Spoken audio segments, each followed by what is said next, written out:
ආයුබෝවන් හෙට දිනට හෙට දිනට තරුණ පරපුරක් බිහි වෙන්නේ ඉන්න සමාජයක මම මේ දුවදරුවන්ට මම මේ පණිවිඩය දෙන්න ඕනි කියලා මට හිතුණා අම්මා කෙනෙක් විදිහට. ඇත්තටම මටත් දරුවෝ දෙන්නෙක් ඉන්නවා.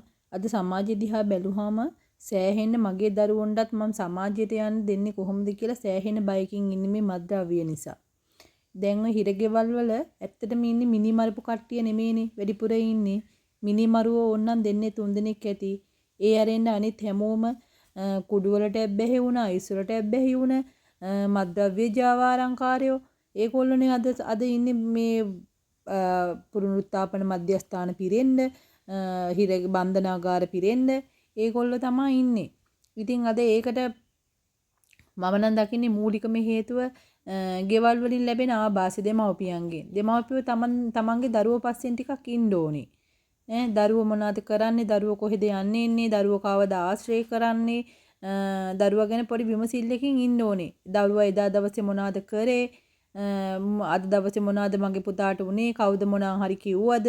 අද විශේෂත්වය මොකද්ද කියලා අම්මා කෙනෙක් විදිහට තාත්තා කෙනෙක්ව පැත්තකින්ම තියමුකෝ. ඒ වුණාට අම්මා කෙනෙක්ට පුළුවන් දරුවෙක්ට හොඳ යාළුවෙක් වෙන්න. එහෙම කොච්චර මම කියන්නේ නෑ ජොබ් එකක් කරන අම්මා කෙනෙක්ට ගෙදර නතර වෙලා දරුවෙක් බලා ගන්න කියලා. ඒ අම්මට පුළුවන් වැඩ එලාවහම දරුවා ළඟට අරගෙන පුතේ අද මොනවද උනේ? මට නම් වැඩපලේ අද මේවා වුණා. මෙහෙමයි කියලා දරුවාගෙන ළඟට අරගෙන මගේ පුතාට අද මොනවද උනේ කියලා දරුවගේ අම්මගේ අතරේ හොඳ යාළුකමක් ගොඩනගා ගන්න ඕනේ. එහෙම වුණොත් කවදාකවත් දරුවෝ ඒ වගේ නොමකට යන්නේ නැති වෙයි කියලා මම හිතනවා. දැන් අර නිලධාරිය අර දොරේ අර තිබ්බ කවුළුවෙන් වෙඩි තිබ්බා කියලා ගොඩාක් කට්ටිය චෝදනා නගනවා. ඉතින් මම නම් ඒක චෝදනාවක් විදිහට දකින්නේ නැහැ.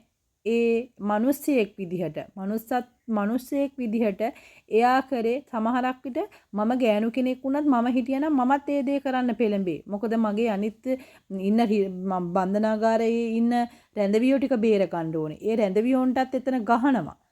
ඊට පස්සේ තමන්ගේ නිලධාරීන්ට ගහනවා. මරනවා. මොනියම් ආකාරයකින් හරි දැන් එයා ඉදිරිපත් වෙලා දොර ගාවට ගිහිල්ලා ඒ වෙඩි දෙක තිබ්බේ නොතිබුණා නම් තවත් අර නිලධාරී අනිත් නිලධාරිය ටික පස්සට වෙලා ඉන්නවා. ඒත් එයා වෙඩි දෙකක් තියලත් එයා අතෙන් අඬ ගහනකොට තමයි අර නිලධාරීන් එන්නේ. ඉතින් ඒක එහෙලා දකින්න එපා කවුරුණත්. එතන මේ මැරෙන්න කවුරුත් මැරුණේ නෑනේ එයා වෙඩි තියලා.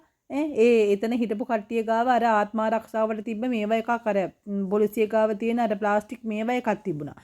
එක්කෙනෙක් ගාව ගන් එකක් තිබුණා. ඉතින් දැන් ඔය ඒ නිලධාරිතුමාට ඇඟිල්ල දික් කරන කට්ටිය ඒව දැක්කේ නැද්ද?